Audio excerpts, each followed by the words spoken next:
ஹல்லேலூயா. நாங்கள் உம்மை துதிக்கிறோம், உம்மை ஸ்தோத்திரிக்கிறோம் ஆண்டவரே. உம்மை நாங்கள் மகிமைப்படுத்துகிறோம், உம்மை உயர்த்துகிறோம் ஆண்டவரே. நீர் கனத்துக்குரியவர், மகிமைக்குரியவர், துதிகளின் மத்தியில் வாசம் பண்ணுகிறவர். உடைய பிரசன்னத்தை வரவேற்கிறோம், உடைய மகிமையின் பிரசன்னத்தை நாங்கள் வரவேற்கிறோம் ஆண்டவரே. எங்களை அதிகமாய் நேசிக்கிற எங்கள் பரலோக பிதாவே, உடைய குமாரனாகிய இயேசுவின் நாமத்தில் உடைய முகம் நோக்கி நாங்கள் பார்க்கிறோம். உம்மை பாடி உம்மை துதித்து உம்முடைய நாமத்தை மகிமைப்படுத்தக்கூடிய ஒரு நல்ல வாய்ப்பை நீர் எங்களுக்கு இப்பொழுது தந்திருக்கிறதற்காக ஸ்தோத்திரம்.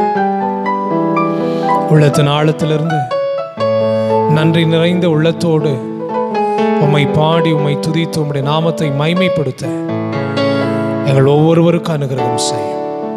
உம்முடைய நாமம் மாத்திரம் மகிமைப்படட்டும். இயேசுவின் மூலம் ஜெபிக்கிறோம் எங்கள் நல்ல பிதாவே, ஆமென். பாடலை பாடி ஆண்டவருடைய நாமத்தை மகிமைப்படுத்தலாம். என் மேய்ப்பராய் இயேசு இருக்கின்ற போது என் வாழ்விலே குறைகள் என்பது ஏது? சேர்ந்து பாடி ஆண்டவருடைய நாமத்தை உயர்த்தலாமா?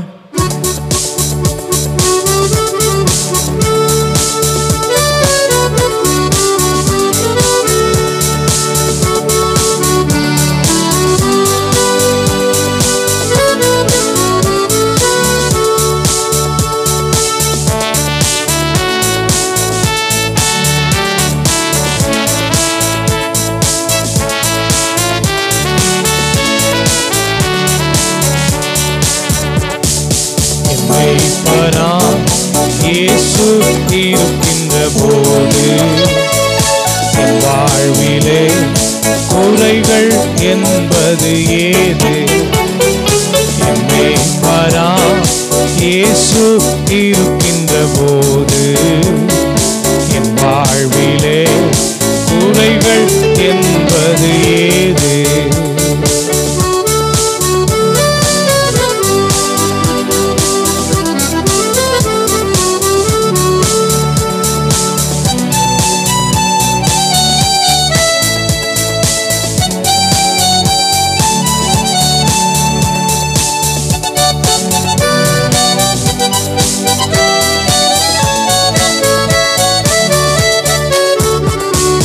என்னை அவர் பசும்புல் பூமியிலே என் நேரமும் நடத்திடும் போதினிலே, என்னை அவர் பசும்புல் பூமியிலே என் நேரமும் நடத்திடும் போதினிலே என்றும் இன்பம், ஆஹா என்றும் இன்பம், ஆஹா என்றென்றும் இன்பம் அல்லவா? என்றும் இன்பம், ஆஹா என்றும் இன்பம், ஆஹா என்றென்றும் இன்பம் அல்லவா? என் மேய்ப்பராய் இயேசு இருக்கின்ற போது என் வாழ்விலே குறைகள் என்பது ஏது? என் மேய்ப்பராய் இயேசு இருக்கின்ற போது என் வாழ்விலே குறைகள் என்பது ஏது?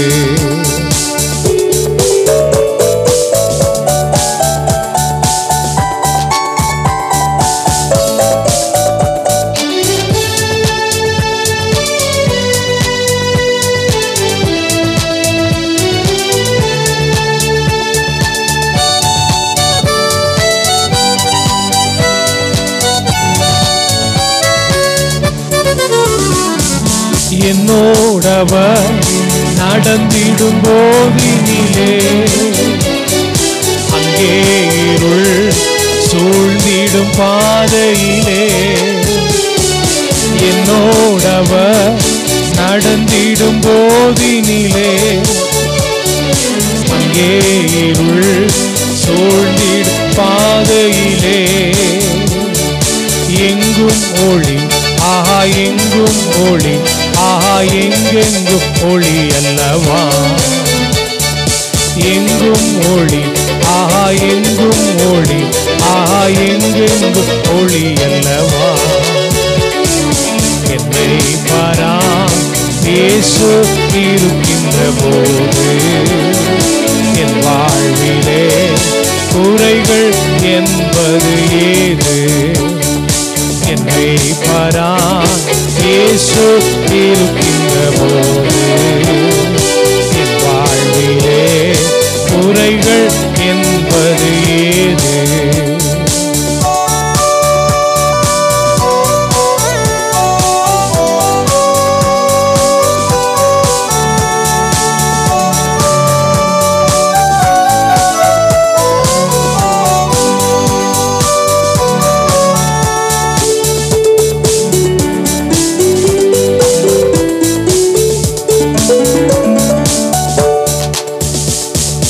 என்னை அவர் அன்பால் நிரப்பியதா,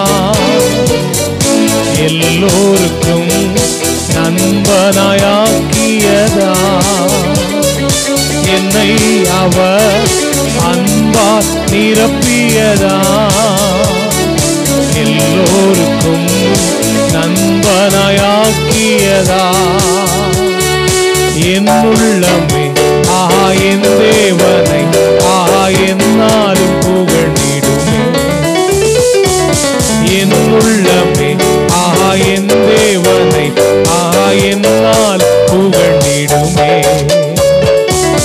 என்னை பரா இயேசு இருக்கின்ற போது என் வாழ்விலே குறைகள் என்பது ஏது?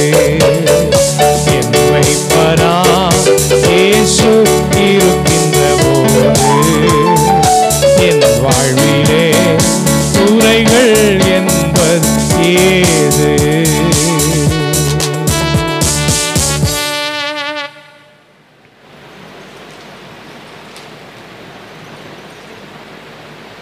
இன்னொரு பாடலை பாடி ஆண்டுடைய நாமத்தை மகிமைப்படுத்தலாம். என் இயேசு எனக்கு நல்லவர், அவர் என்றென்றும் போதுமானவர். ஆபத்தில் வியாதியில் என் பிரயாசங்களில் அவரே எனக்கு போதுமானவர். அந்த பாடலை நம்ம எல்லாரும் சேர்ந்து பாடி ஆண்டுடைய நாமத்தை நாம் ஒருமித்து உயர்த்துவோம். கர்த்தர் நல்லவர்.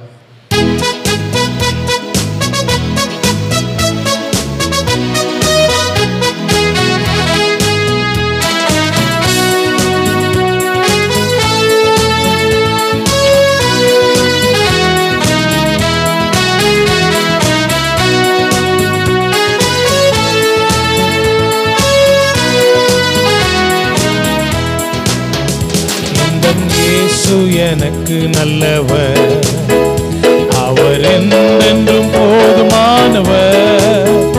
எந்தன் இயேசு எனக்கு நல்லவர், அவர் என்றென்றும் போதுமானவர். ஆபத்தில் வியாதியில் என் பிரயாசங்களில் அவர் என்றும் போதுமானவர். ஆபத்தில் வியாதியில் என் பிரயாசங்களில் அவர் என்றும் போதுமானவர்.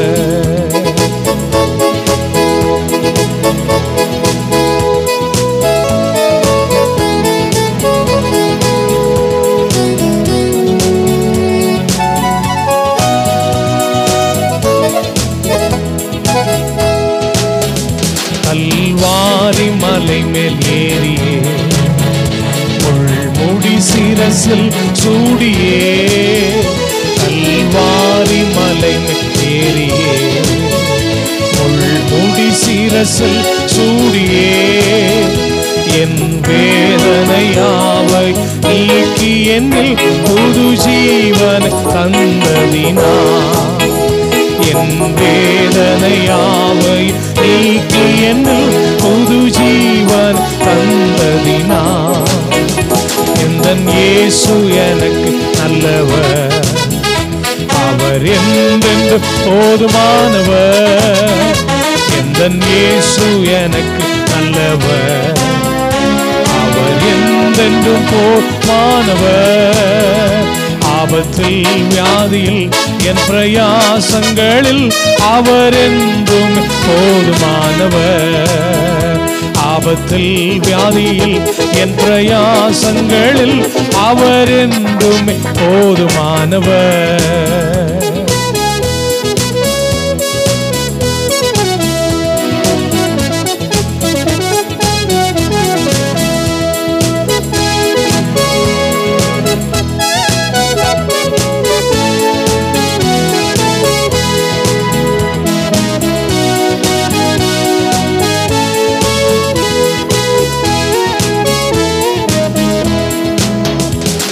அவர் ஆதியும் அந்தமுமே, தெய்வ ஸ்நேகத்தின் பீடமே.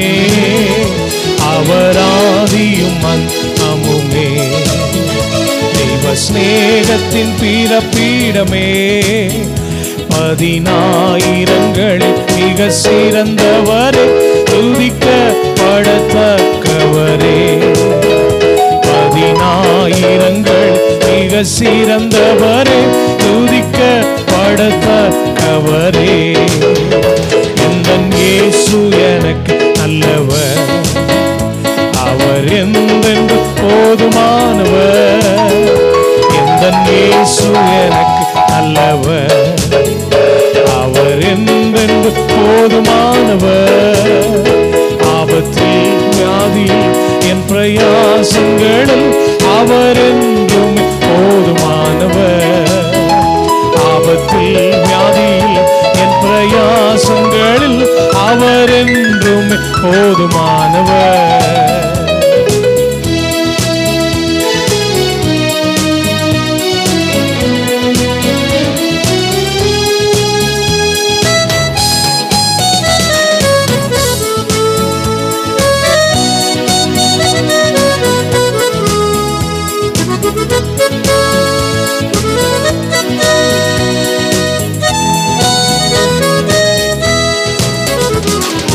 யாத்திரை மிக கடினம், தேவ கிருபைகள் நேரமும்.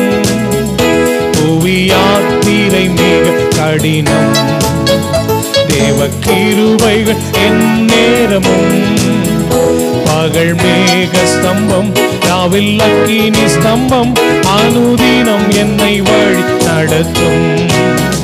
பகல் மேக ஸ்தம்பம், ராவில் அக்கினி ஸ்தம்பம், அனுதினம் என்னை வழி நடத்தும். எந்தன் இயேசு எனக்கு நல்லவர், அவர் என்றென்று போதுமானவர். எந்தன் இயேசு எனக்கு நல்லவர், அவர் என்றென்று போதுமானவர். ஆபத்தில் வியாதியில் என் பிரயாசங்கள் அவர் என்றும் போதுமானவர். ஆபத்தில் வியாதியில் என் பிரயாசங்களில் அவர் என்றும் போதுமானவர்.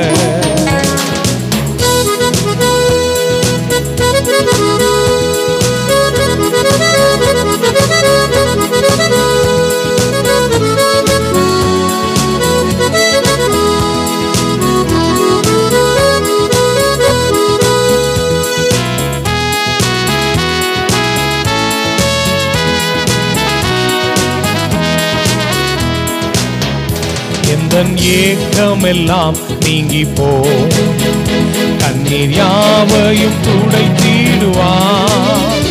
எந்தன் ஏக்கமெல்லாம் நீங்கி போ, கண்ணீர் யாவையும் துடைத்திடுவார். இயேசு ராஜாவாய் வானில் வெளிப்படும் நான் அவருள் பறந்திடுவேன். இயேசு ராஜாவாய் வானில் வெளிப்படும் நான் அவருள் பறந்திடுவேன். எந்தன் இயேசு எனக்கு நல்லவர், அவர் என்றென்று போதுமானவர். எந்தன் இயேசு எனக்கு நல்லவர், அவர் என்றென்று போதுமானவர்.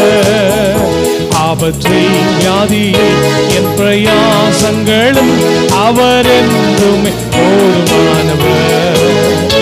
ஆபத்தில் வியாதியில் என் பிரயாசங்களில் அவர் என்றுமே போதுமானவர். நம்ம எல்லாரும் அப்படியே ஆண்டவரை உள்ளத்தின் ஆழத்திலிருந்து ஆராதித்து அவருடைய நாமத்தை மகிமைப்படுத்தலாமா? அவர் ஆராதனைக்குரியவர். ஆண்டவரே, நீர் துதிக்கு பாத்திரர், நீர் கனத்துக்குரியவர் ஆண்டவரே. அப்பா, நீர் மகிமைக்குரியவர் ஆண்டவரே. மகத்துவமான தேவன், எங்கள் தேவாதி தேவன், எங்கள் ராஜாதி ராஜா, எங்கள் கர்த்தாதி கர்த்தா, சர்வ வல்லமை உள்ள தேவன். ஹல்லேலூயா. நீ சர்வ வல்லவர், நீ சர்வ சிருஷ்டிக்கும் எஜமானன். உன்னதத்திலே வீற்றிருக்கிறவர், உன்னதத்தில் வாசமாயிருக்கிறவர். உடைய மகத்துவமான நாமத்தை நாங்கள் துதிக்கிறோம் ஆண்டவரே. உம்மை நாங்கள் ஆராதிக்கிறோம் ஆண்டவரே. ஹல்லேலூயா. கர்த்தத்துவத்தை தம்முடைய தோளில் உடையவர். ஆமே. சமாதான பிரபு என்கிற நாமம் உடையவர். ஹல்லேலூயா. எல்லா கனத்திற்கும் மகிமைக்கும் நீர் ஒருவரே பாத்திரர். உம்மை இந்த வேளையில நாங்கள் ஆராதிக்கிறோம் ஆண்டவரே. உள்ளத்தின் ஆழத்திலிருந்து முழு உள்ளத்தோடு முழு பலத்தோடு உம்மை நாங்கள் ஆராதிக்கிறோம் ஆண்டவரே. ஹல்லேலூயா. உம்மை ஆராதிக்கிறோம், உம்மை துதிக்கிறோம், உம்மை மகிமைப்படுத்துகிறோம் தகப்பனே, எங்கள் நல்ல ஆயனே.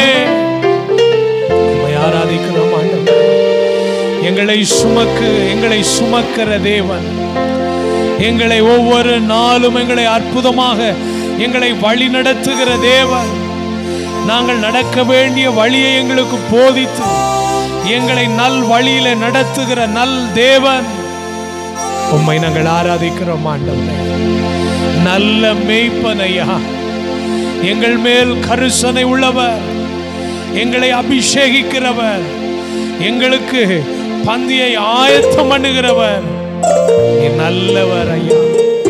உம்முடைய மகத்துவமுள்ள நாமத்தை நாங்கள் ஆண்டவரே சொல்லி ஆண்டவரே உம்மை வேளையில ஆண்டவரே இந்த வேளையில உம்மை ஆராதிக்கிறோம்.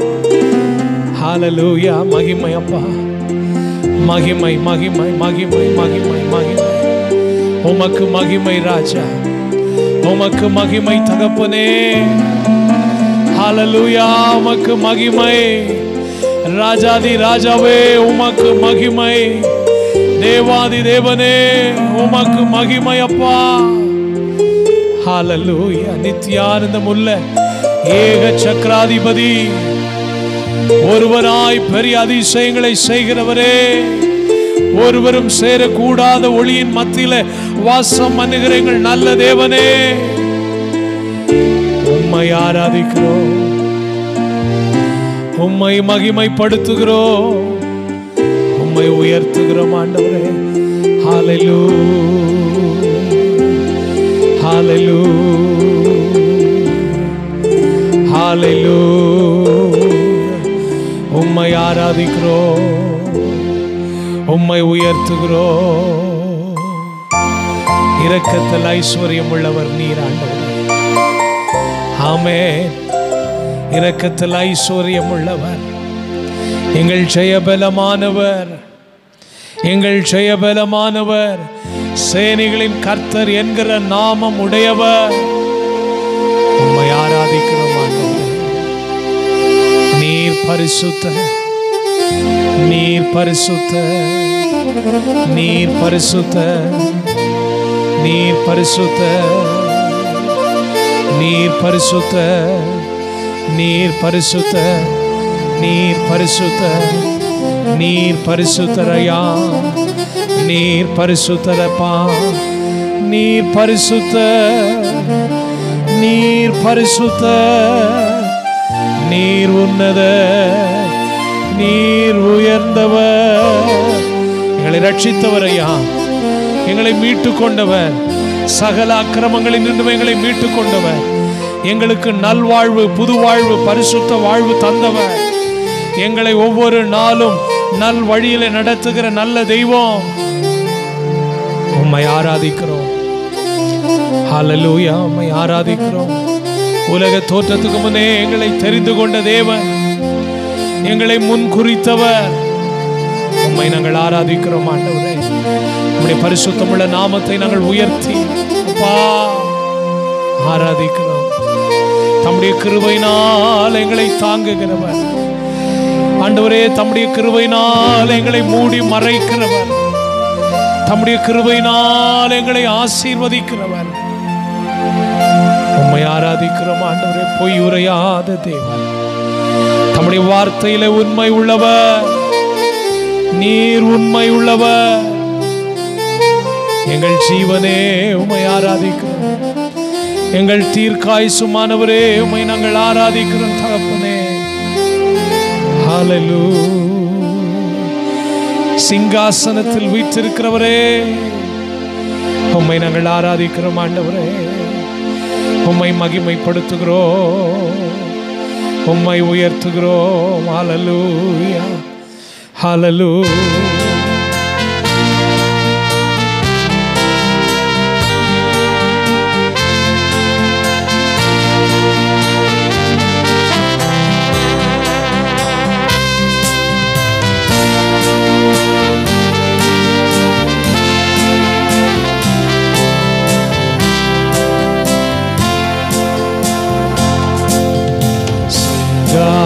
சிங்காசனத்திலே வீற்றிருக்கும் பரிசுத்தரே, பரிசுத்தரே. சிங்காசனத்திலே வீற்றிருக்கும் பரிசுத்தரே, பரிசுத்தரே. ஆராதனை உமக்கு, ஆராதனை, ஆராதனை உமக்கு, ஆராதனை, ஆராதனை உமக்கு, ஆராதனை, ஆராதனை உமக்கு, ஆராதனை. கேருபீன்கள் சேராபீன்கள் போற்றிடும் எங்கள் பரிசுத்தரே. கேருபீன்கள் சேராபீன்கள் போற்றிடும் எங்கள் பரிசுத்தரே. ஆராதனை உமக்கு, ஆராதனை, ஆராதனை உமக்கு, ஆராதனை, ஆராதனை உமக்கு, ஆராதனை, ஆராதனை உமக்கு, ஆராதனை. ஆதியும் அந்தமும் ஆனவரே, அல்பா ஒமேகாவும் ஆனவரே. ஆதியும் அந்தமும் ஆனவரே, அல்பா ஒமேகாவும் ஆனவரே. ஆராதனை உமக்கு, ஆராதனை, ஆராதனை உமக்கு, ஆராதனை உமக்கு, ஆராதனை, ஆராதனை உமக்கு, ஆராதனை. பரிசுத்தமும் சத்தியமும் தாவீதின் திறவுகோலை உடையவரே. பரிசுத்தமும் சத்தியமும் தாவீதின் திறவுகோலை உடையவரே. ஆராதனை உமக்கு, ஆராதனை, ஆராதனை உமக்கு, ஆராதனை. சேர்ந்து சொல்லலாமா? ஆராதனை உமக்கு, ஆராதனை, ஆராதனை உமக்கு, ஆராதனை, ஆராதனை உமக்கு, ஆராதனை, ஆராதனை உமக்கு, ஆராதனை.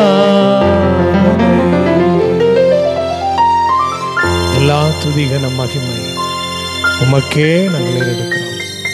ஏற்றுக்கொள்ளும் இயேசுவின் நாமத்தில் பிதாவே, ஆமென்.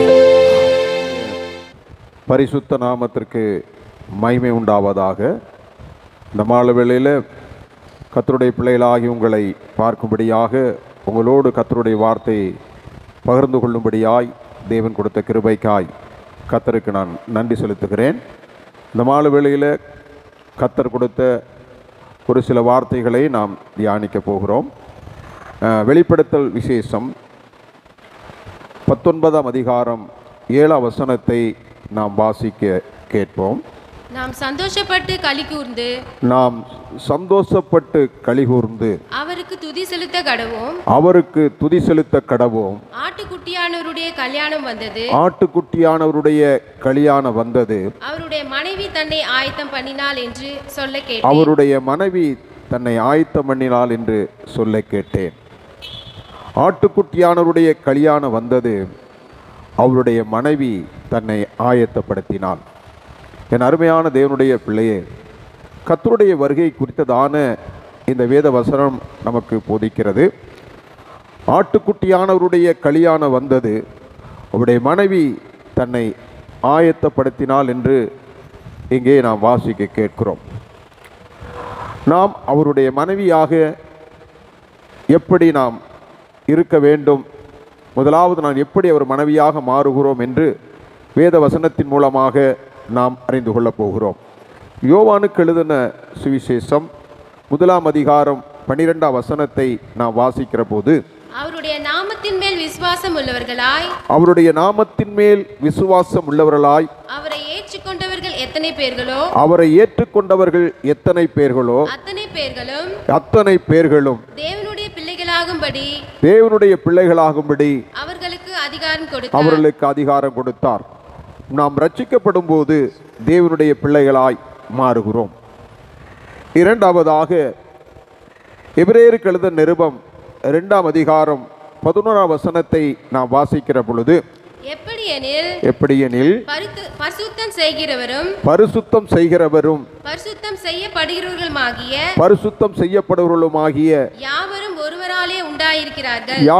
ஒருவராலே உண்டாயிருக்கிறார்கள். இது நிமித்தம் அவர்களை சகோதரர் என்று அவர்கள் சொல்ல வெட்கப்படாமல் கர்த்தருடைய நாமத்திற்கு மகிமை உண்டாவதாக, நாம் ரட்சிக்கப்படும் போது தேவனுடைய பிள்ளைகளாக மாறுகிறோம். இரண்டாவதாக, தேவனுடைய சித்தத்திற்கும் பரிசுத்த ஜீவியத்திற்கும் நம்மை ஒப்பு கொடுக்கும் போது கர்த்தராகிய இயேசுவுக்கு சகோதரர்களாக நாம் மாறுகிறோம். மூன்றாவதாக, 1 கொரிந்தியர் புஸ்தகம் 12ஆம் அதிகாரம் 13ஆம் வசனத்தை நாம் வாசிக்கும் போது, நாம் யூதராயினும் கிரேக்கராயினும் அடிமைகளாயினும் சுயாதீனராயினும் எல்லாரும் ஒரே ஆவியினாலே ஒரே சரீரத்துக்குள்ளாக ஞானஸ்தானம் பண்ணப்பட்டு எல்லாரும் ஒரே ஆவிக்குள்ளாகவே தாகம் தீர்க்கப்பட்டோம். பின்பு பரிசுத்த ஆவியின் அபிஷேகம் பெருகையில் கர்த்தராகிய இயேசுவுக்கு நாம் மனவாட்டியாக மாறுகிறோம். ஆகவேதான் வெளிப்படுத்தல் 19:7 சொல்லப்பட்ட வார்த்தையின்படி ஆட்டுக்குட்டியானவருடைய கல்யாணம் வந்தது, அவருடைய மனைவி தன்னை ஆயத்தப்படுத்தினாள் என்று இங்கே சொல்ல கேட்டேன் என்று எழுதப்பட்டிருக்கிறது.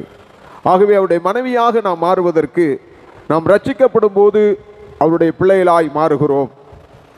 தேவனுடைய சித்தத்திற்கும் பரிசுத்த ஜீவியத்திற்கும் நம்மை ஒப்பு கொடுக்கும் போது கர்த்தராகிய இயேசுவுக்கு நாம் சகோதரர்களாய் மாறுகிறோம். மூன்றாவதாக, பரிசுத்த ஆவியின் அபிஷேகம் பெறும்போது கர்த்தராகிய இயேசுவுக்கு நாம் மனைவியாக நாம் மாறுகிறோம். அந்த மனைவியின் குணாதிசயங்கள் எப்படிப்பட்டதாய் இருக்க வேண்டும் என்று வேத நமக்கு சொல்லப்பட்டிருக்கிறது. முதலாவதாக, அந்த மனைவி மணவாளனாகிய இயேசுவுக்கு மணவாட்டியாக நாம் அவரை சந்திக்க வேண்டுமானால் அந்த மணவாளனுக்கு, அந்த புருஷனுக்கு நாம் எப்படிப்பட்ட குணாதிசயம் உள்ளவர்களாக இருக்க வேண்டும் என்று வேத நமக்கு தெரிவிக்கிறது. மத்தேயு எழுதின சுவிசேஷம் 11ஆம் அதிகாரம் 29ஆம் வசனத்தை நாம் வாசிக்கும் போது, நாம் சாந்தமும் மனத்தாழ்மையாய் இருக்கிறேன். இங்க புருஷனாகிய இயேசு எப்படிப்பட்டவராய் இருக்கிறார் என்றால் சாந்தமுள்ளவராக இருக்கிறார். ஆகவே மனைவியாட்டி சபையானது மனைவியானவள் சாந்தமுள்ளவளாய் இருக்க வேண்டும். ஆகவே புருஷனாகிய இயேசு கிறிஸ்து இங்க சொல்லுகிறார், நான் சாந்தமும் மனத்தாழ்மையாய் இருக்கிறேன் என்று சொல்லுகிறார்.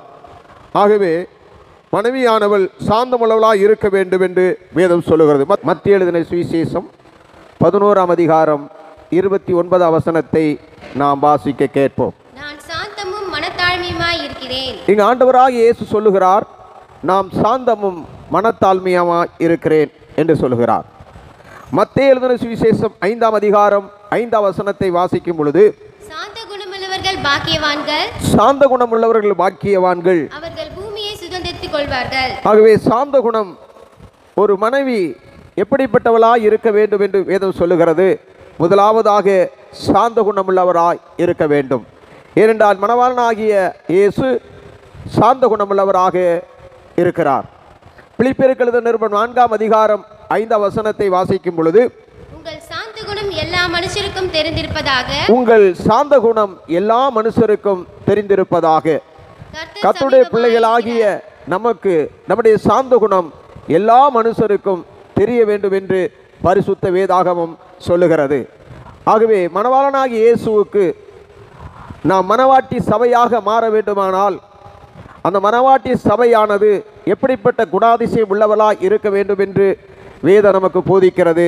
முதலாவதாக அவள் சாந்த குணம் உள்ளவளாய் இருக்க வேண்டும் என்று வேதம் போதிக்கிறது.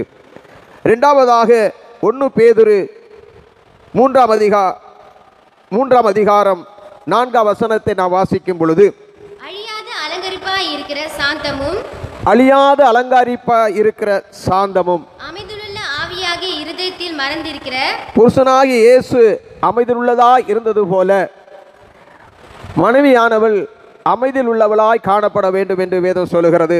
ஏசாயா 53:7 வாசிக்கும் போது, அவர் நொறுக்கப்பட்டு ஒடுக்கப்பட்டும் இருந்தார், அவர் நெருக்கப்பட்டும் இருந்தார், ஆனாலும் தம்முடைய வாயை அவர் திறக்கவில்லை, ஆனாலும் அவர் தம்முடைய வாயை திறக்கவில்லை. அடிக்கப்படும்படி கொண்டு போகப்படுகிற ஒரு ஆட்டியை குட்டி போலவும், அடிக்கப்படும்போது கொண்டு போகப்பட்ட ஒரு ஆட்டுக்குட்டியை போல் வாய் திறவதாக இருந்தார். தன்னை மயிர் கத்திரவிற்கு முன்பாக சத்தமிடாதிருக்கிற ஆட்டை போலவும் அவர் தம்முடைய வாயை திறவாதிருந்தார். ஆண்டவராய் இயேசு கிறிஸ்து அடிக்கப்படும் போது, நெருக்கப்பட்டிருக்கும் போது அவர் வாயை திறவாதிருந்தார், சாந்தமுள்ளவராக இருந்தார். கர்த்தருடைய பிள்ளைகளாகி நீங்களும் நானும் சாந்த குணமுள்ளவர்களாய் இருக்க வேண்டும், அமைதியில் உள்ளவர்களாய் நாம் காணப்பட வேண்டும் என்று வேதம் சொல்லுகிறது. மூன்றாவதாக மணவாட்டியானவள் எப்படி இருக்க வேண்டும் என்று வேதம் சொல்லுகிறது. பிலிப்பியர் 2ஆம் அதிகாரம் 8ஆம் வசனத்தை வாசிக்கும் போது, அவர் மனுஷரூபமாய் காணப்பட்டு மரண பரியந்தம் அதாவது சிலுவையின் மரண பரியந்தமும் கீழ்ப்படிந்தவராகி ஆண்டவராய் இயேசு கிறிஸ்து கல்வாரி சிலுவையில் கடைசி வரையிலும் கீழ்ப்படிந்தவரானார். ஆகவே கடைசி மரணத்தை சந்திக்கிற வரையிலும் அவர் கீழ்ப்படிந்தவராய் இருந்தார் என்று வேதம் சொல்லுகிறது. அதே போல மனைவியானவள் கீழ்ப்படியில் உள்ளவளாய் இருக்க வேண்டும் வேதம் சொல்லுகிறது. எபேசியர் 5ஆம் அதிகாரம் 22ஆம் வசனத்தை நான் வாசிக்கும் போது, மனைவிகளே கர்த்தருக்கு கீழ்ப்படுகிறது போல உங்கள் சொந்த புருஷருக்கு கீழ்ப்படியுங்கள். ஆகவேதான் மணவாளனாகிய இயேசுவுக்கு ஒரு மணவாட்டியாக நாம் மாற வேண்டுமானால், அவருடைய வருகையில் அவரை நாம் சந்திக்க வேண்டுமானால், முதலாவது அந்த மணவாளனாகிய புருஷனுக்கு அவர் சாந்த குணம் உள்ளவராய் இருந்தது போல நாமும் சாந்த குணமனாய் இருக்க வேண்டும்.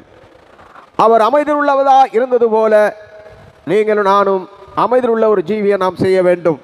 மூன்றாவதாக அவர் மரண பரியந்தமும் கீழ்ப்படிந்தவராக இருந்தார். அதுபோல நம்முடைய வாழ்க்கையில் கீழ்ப்படுகிற சுபாவம் இருக்க வேண்டும். கர்த்தருக்கு ஸ்தோத்திரம். 1 பேதுருவின் புஸ்தகம்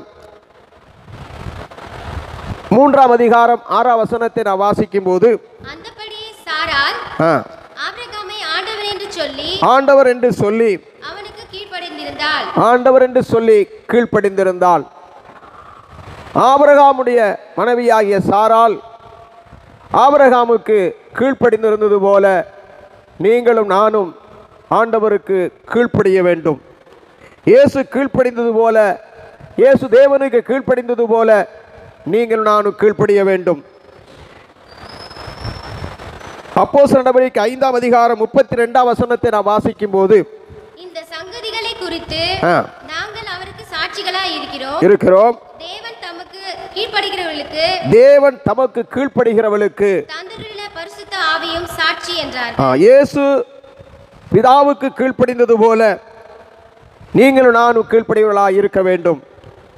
தேவனுடைய வசனத்துக்கு நம்ம கீழ்ப்படிவர்களாய் இருக்க வேண்டும். பரிசுத்த ஆவியானவருக்கு நம்ம கீழ்ப்படிவர்களாய் இருக்க வேண்டும். எபிரேயர் 13ஆம் அதிகாரம் 17ஆம் வசனத்தை வாசிக்கும் போது, எபிரேயர் 13:17 நாம் வாசிக்கும் போது, கர்த்தருக்கு ஸ்தோத்திரம், உங்களை நடத்துகிறவர்கள் உங்கள் ஆத்துமாவுக்கு உத்தரவாதம் பண்ணுகிறவரியால் அவருக்கு கீழ்ப்படிந்து அடங்குங்கள் என்று வேதம் சொல்லுகிறது. எபிரேயர் உங்களை நடத்துகிறவர்கள் உங்கள் ஆத்துமாவுக்காக உத்தரவாதம் பண்ணி விழித்திருக்கிறபடியால் அவர்கள் துக்கத்தோட அல்ல செய்யும்படிக்கு அவர்களுக்கு கீழ்ப்படிந்து அடங்குங்கள். ஆகவே மனவாட்டியினுடைய ஒரு குணம் எப்படி இருக்க வேண்டும் என்றால், சாந்தமுள்ளவர்களாய் இருக்க வேண்டும், அமைதியில் உள்ள ஜீவியம் செய்யவர்களாய் இருக்க வேண்டும், கீழ்ப்படிதல் உள்ளவர்களாக நாம் இருக்க வேண்டும். ஆண்டவராய் இயேசு கிறிஸ்து பிதாவுக்கு கீழ்ப்படிந்தது போல நீங்களும் நானும் கீழ்ப்படிய வேண்டும். தேவனுடைய வசனத்துக்கு நம்ம கீழ்ப்படிய வேண்டும். பரிசுத்த ஆவியானவருக்கு கீழ்ப்படிய வேண்டும். நம்மை நடத்துகிறதான ஊழியர்களுக்கு நாம் கீழ்ப்படிய வேண்டும் என்று பரிசுத்த வேதாகமம் சொல்லுகிறது. அடுத்ததாக 4ஆவதாக நாம் வாசிக்கும் போது, எபிரேயர் 5ஆம் அதிகாரம் 7ஆம் வசனத்தை நாம் வாசிக்கும் போது, அவர் மாம்சத்தில் இருந்த நாட்களில் தம்மை மரணத்தினின்று ரட்சிக்க வல்லமை உள்ளவரை நோக்கி பலத்த சத்தத்தோடும் கண்ணீரோடும் விண்ணப்பம் பண்ணி வேண்டுதல் செய்து தமக்கு உண்டான பயபக்தி நிமித்தம் கேட்கப்பட்டது. 4ஆவதாக இந்த மனவாட்டி எப்படி இருக்க வேண்டும் என்று சொன்னால், பயபக்தி உள்ளவளாய் நாம் காணப்பட வேண்டும். சபையானது பயபக்தி உள்ள சபையாய் மாற வேண்டும். இன்றைக்கு பயபக்தி அற்றதான நிலைமையில் இருக்கிற போது கர்த்தருடைய பிள்ளைகளாகி நீங்களும் நானும் பயபக்தி உள்ளவர்களாய் இருக்க வேண்டும். ஆண்டவராகிய இயேசு கிறிஸ்து அவர் பயபக்தி உள்ளவராக காணப்பட்டார். எபேசியர் 5ஆம் அதிகாரம் 33ஆம் வசனத்தை நாம் வாசிக்கும் போது, எப்படியும் உங்களில் அவனவன் தன்னிடத்தில் அன்பு கூறுகிறது போல அன்பு கூற கடவன், மனைவியும் புருஷனிடத்தில் பயபக்தியாயிருக்க கடவன் என்று வேதம் சொல்லுகிறது. ஆகவே இயேசு கிறிஸ்து இந்த உலகத்தில் அவர் பிதாவுக்கு பயபக்தி உள்ள ஒரு ஜீவியம் செய்தார். அதே போல மனைவியானவள் புருஷனுக்கு பயபக்தியாய் இருக்க வேண்டும் என்று வேதம் சொல்லுகிறது. சங்கீதம் 32:6 நாம் வாசிக்கும் போது, இதற்காக சகாயம் கிடைக்கும் காலத்தில் பக்தி உள்ளவன் எவனும் உம்மை நோக்கி விண்ணப்பம் செய்வான். அப்பொழுது மிகுந்த ஜலப்பிரவாகம் வந்தாலும் அது அவனை அணுகாது. பயபக்தி உள்ளவர்கள் வாழ்க்கை தனி ஜெபம், உபவாச ஜெபம், குடும்ப ஜெபம் இவை எல்லாவற்றிலும் உண்மையாயிருப்பார்கள். பயபக்தி ஆண்டவராய் இயேசு கிறிஸ்து பயபக்தி உள்ளவராய் காணப்பட்டார். ஆகவே மனைவியானவள் பயபக்தி உள்ளவர் புருஷனிடத்தில் பயபக்தியாய் இருக்க வேண்டும் என்று வேதம் சொல்லுகிறது. பயபக்தி உள்ளவர்கள் தனி ஜெபம், உபவாச ஜெபம், குடும்ப ஜெபம் இவைகளில் உண்மையாயிருப்பார்கள் என்று வேதம் சொல்லுகிறது. ஆகவே அருமையான தேவனுடைய பிள்ளையே, பயபக்தி உள்ள நம் ஜீவியம் நாம் செய்ய வேண்டுமானால் நம்முடைய வாழ்க்கையில் தனி ஜெபம், உபவாச ஜெபம், குடும்ப ஜெபம் இவை எல்லாவற்றிலும் உண்மையாய் இருக்க வேண்டும். கர்த்தருடைய நாமத்துக்கு மகிமை உண்டாவதாக. 5ஆவதாக எபேசியர் 5ஆம் அதிகாரம் 2ஆம் வசனத்தை நாம் வாசிக்கும் போது, கிறிஸ்து நமக்காக கிறிஸ்து நமக்காக தேவனுக்கு சுகந்த வாசனையான காணிக்கையாகவும் பலியாகவும் ஒப்பு கொடுத்து நம்மில் அன்பு கூர்ந்தது போல நீங்களும் அன்பிலே நடந்து கொள்ள வேண்டும். அன்பு கூற வேண்டும் என்று வேதம் சொல்லுகிறது. கிறிஸ்து நமக்காக தம்மை தேவனுக்கு சுகந்த வாசனையான காணிக்கையாகவும் பலியாகவும் ஒப்பு கொடுத்து நம்மில் அன்பு கூர்ந்தது போல நீங்களும் அன்பிலே நடந்து கொள்ள வேண்டும். மனைவியானவள் சபையானது அன்பு கூற வேண்டும் என்று வேதம் சொல்லுகிறது. எபேசியர் 2 அதிகாரம் 4 வசனத்தை நாம் வாசிக்கும் பொழுது, தேவனோ இரக்கத்தில் ஐஸ்வர்யமுள்ளவராய் நம்மில் அன்பு கூர்ந்த தம்முடைய மிகுந்த அன்பினாலே என்று எழுதப்பட்டிருக்கிறது. தீத்துவின் புஸ்தகம் 2 அதிகாரம் 4 வசனத்தை நாம் வாசிக்கும் பொழுது, தேவனுடைய வசனம் தூசிக்கப்படாதபடிக்கு பாலிய ஸ்திரீகள் தங்கள் புருஷரிடத்திலும் தங்கள் பிள்ளைகளிடத்திலும் அன்புள்ளாய் இருக்க வேண்டும் என்று வேதம் நமக்கு போதிக்கிறது. ஆகவே கர்த்தருடைய பிள்ளைகளாகி நீங்களும் நானும் சாந்தமுள்ளவர்களாகவும் அமைதி உள்ளவர்களாகவும் கீழ்ப்படிதல் உள்ளவர்களாகவும் பயபக்தி உள்ளவர்களாகவும் மாத்திரமல்ல அன்புள்ளவர்களாக சபையானது இருக்க வேண்டும் என்று வேதம் நமக்கு போதிக்கிறது. கர்த்தருக்கு ஸ்தோத்திரம். ஆகவேதான் வெளிப்படுத்தின விசேஷத்தில் நாம் வாசிக்கிறோம்.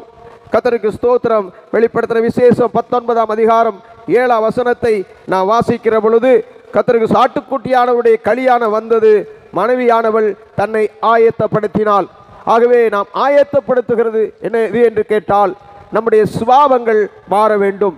ஆகவே முதலாவது நம்முடைய சுபாவம் சாந்த குணம் உள்ளதாக காணப்பட வேண்டும், அமைதி உள்ளதாக காணப்பட வேண்டும், கீழ்ப்படிதல் உள்ள வாழ்க்கை காணப்பட வேண்டும், பயபக்தி உள்ளதாக நாம் காணப்பட வேண்டும், அன்புள்ளதாக நாம் காணப்பட வேண்டும். கர்த்தருக்கு ஸ்தோத்திரம். தீத்துவின் புஸ்தகம் 2 அதிகாரம் 4 வசனத்தை நாம் வாசிக்கும் போது, தேவ வசனம் தூசிக்கப்படாதபடிக்கு பாலிய ஸ்திரீகள் தங்கள் புருஷனிடத்திலும் தங்கள் பிள்ளைகளிடத்திலும் அன்புள்ளவர்களாய் இருக்க வேண்டும் என்று தீத்துவின் புஸ்தகம் நமக்கு கூறுகிறது. 6வதாக தெளிந்த புத்தியுள்ளவர்களாய் இருக்க வேண்டும் என்று வேதம் நமக்கு போதிக்கிறது. தீத்துவின் புஸ்தகம் 2 அதிகாரம் 5 வசனத்தை நாம் வாசிக்க கேட்போம். தெளிந்த புத்தி உள்ளவர்களும் கற்புள்ளவர்களும் வீட்டில் தரித்திருக்கிறவர்களும் நல்லவர்களும் இருக்கும்படிக்கு நற்காரியங்களை போதிக்கிறவனாய் இருக்கவும் தெளிந்த புத்தியுள்ளாய் இருக்க வேண்டும் என்று வேதம் நமக்கு போதிக்கிறது. கர்த்தருடைய பிள்ளைகளாகிய உங்களுக்கும் எனக்கும் இந்த நாட்களில் தெளிந்த புத்தி காணப்பட வேண்டும். கர்த்தருக்கு ஸ்தோத்திரம். மனவாட்டியானவளுக்கு அன்பு கூறுவது மாத்திரமல்ல, தெளிந்த புத்தி உள்ளவளாய் இருக்க வேண்டும் என்று வேதம் சொல்லுகிறது. 1 பேதுருவின் புஸ்தகம் 1 அதிகாரம் 13 வசனத்தை நாம் வாசிக்கும் போது, ஆகையால் நீங்கள் உங்கள் மனதின் அறையை கட்டிக்கொண்டு தெளிந்த புத்தியுள்ளவர்களாய் இருந்து இயேசு கிறிஸ்து வெளிப்படும் போது உங்களுக்கு அளிக்கப்படும் கிருபையின் மேல் பூரண நம்பிக்கையாய் இருங்கள் என்று வேதம் சொல்லுகிறது. நீங்கள் உங்கள் மனதின் அறையை கட்டிக்கொண்டு தெளிந்த புத்தியுள்ளாய் இருந்து இயேசு கிறிஸ்து வெளிப்படும் போது உங்களுக்கு அளிக்கப்படும் கிருபையின் மேல் பூரண நம்பிக்கையாய் இருக்க வேண்டும் என்று வேதம் சொல்லுகிறது. ஆகவே தெளிந்த புத்தியுள்ளாய் இருந்து கர்த்தருடைய வருகையில் நாம் காணப்பட வேண்டுமானால், கர்த்தருக்கு ஸ்தோத்திரம், தெளிந்த புத்தியுள்ளாய் காணப்பட வேண்டும் என்று வேதம் சொல்லுகிறது. மனக்கவலைகள் மாம்சிக எண்ணங்கள் வரும்போது மனிதன் தெளிந்த புத்தி இல்லாமல் காணப்படுகிறான். ஆகவே மனக்கவலைகள் மாம்ச எண்ணங்கள் வரும்போது மனிதன் தெளிந்த புத்தி இல்லாமல் காணப்படுகிறான். ஆகவே அந்த தெளிந்த புத்தியுள்ளாமல் இருக்க வேண்டுமானால் எபேசியருக்கு எழுதின 6 அதிகாரம் 14 வசனம் சொல்லுகிறது, சத்தியம் என்னும் கச்சையை உங்கள் அறையில் கட்டினவர்களாயும் நீதி என்னும் மார்க்கவசத்தை தரித்தவர்களாயும் இருக்க வேண்டும் என்று வேதம் சொல்லுகிறது. கர்த்தருக்கு ஸ்தோத்திரம். நாம் தெளிந்த புத்தியுள்ளவர்களாய் இருக்க வேண்டுமானால் சத்தியம் என்னும் கச்சையை நம்முடைய அறையிலே நாம் கட்டினவர்களாய் நீதி என்னும் மார்க்கவசத்தை தரித்தவர்களாயும் இருக்க வேண்டும் என்று நம்முடைய வேதம் நமக்கு போதிக்கிறது. சத்தியத்தை கேட்கும் போதும் படிக்கும் போது அதன்படி ஜீவிப்பேன் என நாம் தீர்மானம் எடுக்கையில் அந்த தீர்மானங்கள் நமது மனதை கச்சையை போல கற்றுகின்றன. கர்த்தருக்கு ஸ்தோத்திரம். ஆகவே அருமையான தேவனுடைய பிள்ளையே, கர்த்தருடைய வருகையில் நாம் மனவாட்டி சபை எடுத்துக்கொள்ளப்பட வேண்டுமானால், மணவாளனை சந்திக்க வேண்டுமானால் நம்முடைய வாழ்க்கை ஒரு அமைதியுள்ள வாழ்க்கையாக, தெளிந்த புத்தி உள்ள வாழ்க்கையாக, அன்புள்ள வாழ்க்கையாக, கர்த்தருக்கு ஸ்தோத்திரம், பயபக்தி உள்ள வாழ்க்கையாய் காணப்பட வேண்டும். அடுத்ததாக நாம் வாசிக்கிறோம் 2 கொரிந்தியர் புஸ்தகம் 11ஆம் அதிகாரம் 2ஆம் வசனத்தை நாம் வாசிக்கும் பொழுது, நான் உங்களை கற்புள்ள கன்னிகையாக கிறிஸ்து என்னும் ஒரே புருஷனுக்கு ஒப்பு கொடுத்த நியமித்தபடியால் உங்களுக்காக தேவ வைராக்கியமான வைராக்கியம் கொண்டு இருக்கிறேன் என்று பவுல் அங்கே எழுதுகிறார். நான் கற்புள்ள கன்னியாக கிறிஸ்து என்னும் ஒரே புருஷனுக்கு ஒப்பு கொடுக்கப்பட்டிருக்கிறோம்.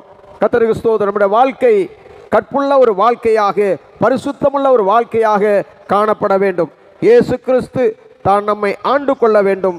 உலகமோ மாமிசமோ நம்மை ஆட இடமளிக்க கூடாது. நமது ஆசை அவரை பற்றிதாக இருக்க வேண்டும். கர்த்தருக்கு ஸ்தோத்திரம். அது மாத்திரமல்ல, வேதம் சொல்லுகிறது 2 தீத்துவின் புஸ்தகம் 2ஆம் அதிகாரம் 5ஆம் வசனத்தை நான் வாசிக்கும் போது, தெளிந்த புத்தி உள்ளவர்களும் கற்புள்ளவர்களும் வீட்டில் தரித்திருக்களாக காணப்பட வேண்டும். வீடு என்றால் சபை. கர்த்தருக்கு ஸ்தோத்திரம். சபையிலே நாம் தரித்திருக்க வேண்டும்.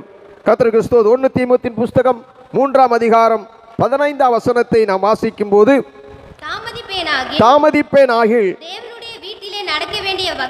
தேவனுடைய வீட்டிலே நடக்க வேண்டிய வகையை நீ அறியும்படி இவைகளை உனக்கு நான் எழுதுகிறேன். அந்த வீடு ஜீவனுள்ள தேவனுடைய சபையாய் சத்தியத்துக்கு தூணும் ஆதாரமாயிருக்கிறது. வீடு, கர்த்தருக்கு ஸ்தோத்திரம், அது தேவனுடைய சபை. அந்த தேவனுடைய சபையானது சத்தியத்துக்கு தூணாய் ஆதாரமாய் இருக்கிறது என்று பரிசுத்த வேதாகமம் சொல்லுகிறது. ஆகவே இந்த வீடாகிய சபையில தேவனுடைய பிள்ளைகள் தரித்திருக்க வேண்டும், மனவாட்டி தரித்திருக்க வேண்டும் என்று கர்த்தருடைய வேதம் நமக்கு போதிக்கிறது. கர்த்தருடைய பிள்ளைகளாகி நீங்களும் நானும் கர்த்தருடைய வீட்டிலே நாம் தரித்திருந்து நாம் ஜெபிக்க வேண்டும். நாம் தரித்திருந்து அவருடைய வரிக்கு ஆயத்தப்பட்டு கொண்டிருக்க வேண்டும் என்று வேதம் போதிக்கிறது. கர்த்தருக்கு ஸ்தோத்திரம்.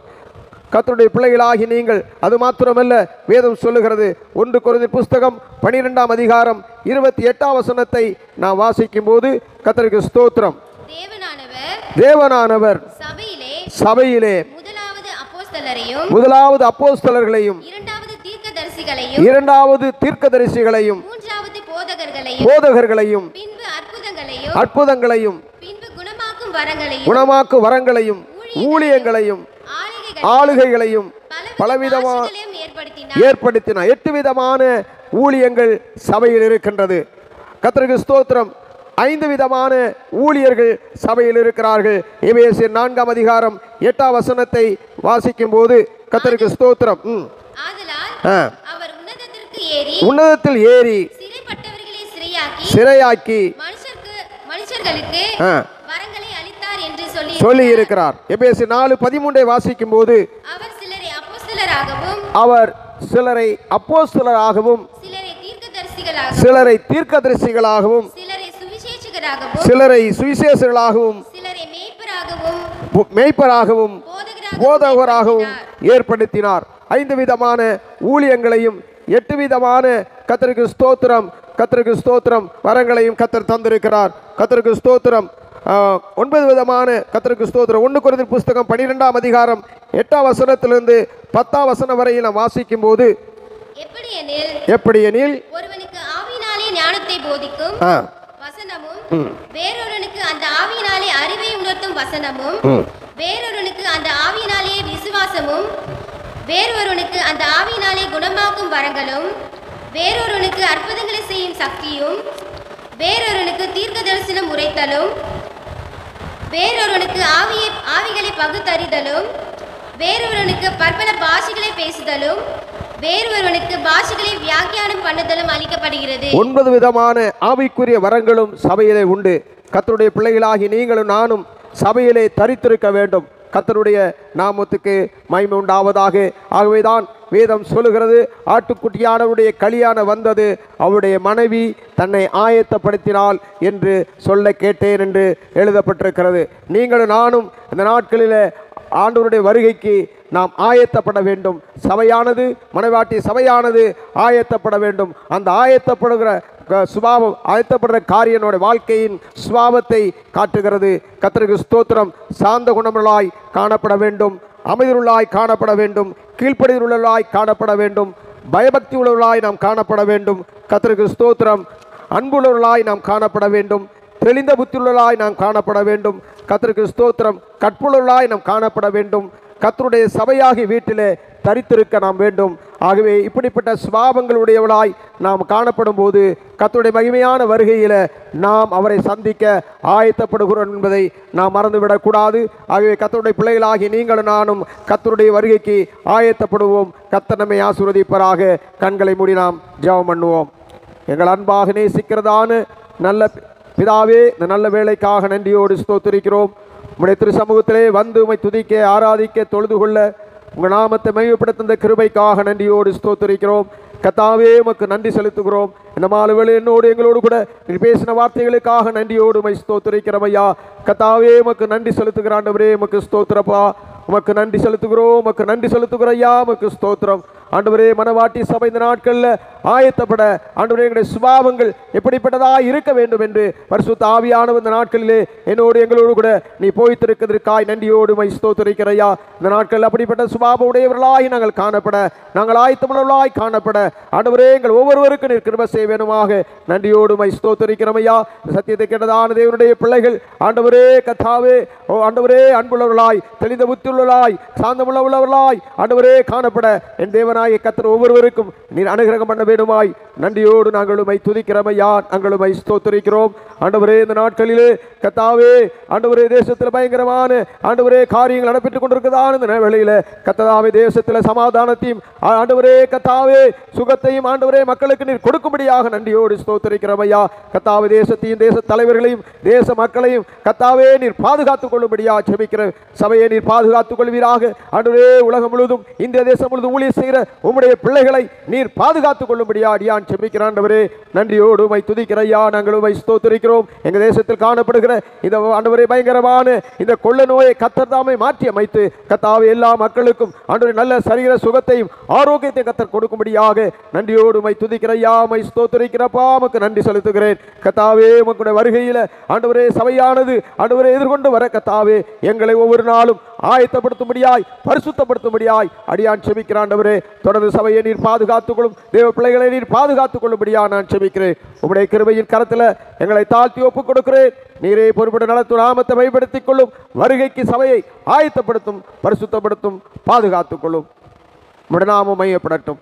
இயேசுவின் நல்ல நாமத்தில் பிதாவே, ஆமேன். என் ஆத்துமாவே கர்த்தரை ஸ்தோத்திரி, என் முழுமே பரிசுத்த நாமத்தை ஸ்தோத்திரி. என் ஆத்துமாவே கர்த்தரை ஸ்தோத்திரி, கர்த்தர் செய்த சகல உபகாரங்களையும் மறவாதே. ஆமேன். நம்முடைய கர்த்தராகிய இயேசுவின் கிருபையும் பிதாவாகிய தேவனுடைய அன்பும் பரிசுத்த ஆவியானவருடைய அன்பின் ஐக்கியமும் நம் அனைவரோடு சகல பரிசுத்தவான்களோடும் வந்திருக்க தேவ பிள்ளைகளோடும் ஊழியத்தோடும் கர்த்தருடைய மகிமையான வருகை மட்டும் இருப்பதாக. ஆமேன், ஆமேன், ஆமேன். அல்லேலூயா, அல்லேலூயா, அல்லேலூயா. ஸ்தோத்திரம், ஸ்தோத்திரம். கர்த்தருடைய